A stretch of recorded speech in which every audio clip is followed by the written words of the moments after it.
you say, look, I'm doing fine, I don't need any more, I only need enough to get by, you will only ever have enough to get by. And some people, of course, nobody on this course, just by the way, I know nobody in this course would ever justify their current position with the following sentences, which I believe are the plague. Nobody on this course, though, of course. They may even say things like, Ryan, you don't understand. The new patients here are poor quality.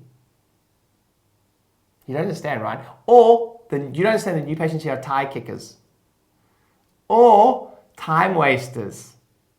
Or people here just don't have money. Let me just address that very, very quickly. I've done many sales trainings. I've been involved in many sales environments. I actually said the other day that I think I've had a hand in probably $50 million worth of sales in some way, shape, or form over the last 10 years. That's either been involved in organizations or my business combined with, sales from stage and organizations I've spoken with, etc. Easily over $50 million. A direct hand in that, by the way. And what I've learned from the type of sale that we're involved in, it's kind of nirvana for most industries, which is a face-to-face sales appointment. Do you know that in most sales environments, to get a lead face-to-face sitting in front of you is the ultimate goal? And we just take it for granted. That, people show their commitment two ways, either with time or money, their time or their wallets. Think about how blessed we are. We have people come to us. They drive in the car to us, busy lives, and they sit with us for an hour or 30 minutes at a time, and they don't know us from Adam most of the time. Hopefully we can change that. And they don't even know what they're buying, which is an interesting thing. I mean, I spoke on the webinar the other night. I truly believe that every single person on this, the very next book that every single person on this course should read is a book called Selling the Invisible. Selling the Invisible by Harry Beckwith. Selling the Invisible by Harry Beckwith. And that's why this course is so important, is because when you sell a service, selling the visible, Harry talks about selling a service. It's completely different from selling a product. You see, when you sell a product, you've got new car smell. If you're selling a car, you can show them features and you can get them in the car and they can feel it, and that's a different type of sale altogether, right? That's like that's a test, and that's why they call it a test drive. It's part of the process to live the experience and feel it. It's the same as when you go view a house and you go inside the house and you live and you feel it and you can see it and you can experience it. But now when you're selling a service, it's one of the only things on the planet. If you go to a hairdresser, you're paying for the thing, or you're committing to pay for the thing prior to knowing what you're even going to get. Meaning you don't even know what the end product's going to be, and you are going to pay for the thing.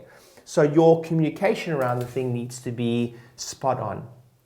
Or you even no one on this call though have said sentences or heard someone say sentences like, "Well, you see, I'm ethical, so I don't sell." Or it doesn't feel right to sell. Let me address that one quickly. Nothing ever feels right the first time you do it. Nothing ever feels normal the first time you do it. The first time you kissed somebody, it freaking felt weird. Okay? It felt freaking weird. And then you did it some more. And you practiced. And then guess what? You kind of liked it. Everything feels weird the first time. Like one of my pet haters asked someone wants growth, and then I'll say, let me give an example. They haven't got any more levers to pull. This growing a practice thing is pretty basic. There's only a few levers to pull. Like see more people, raise your prices, get more new patients to the front door. If you're good at all those things, then raise your prices again. Either work on blockages in the practice or capacity blockages. But one of the things, if you want to see more people, you have to work on capacity blocks. If you don't want to see more people, then raise your prices.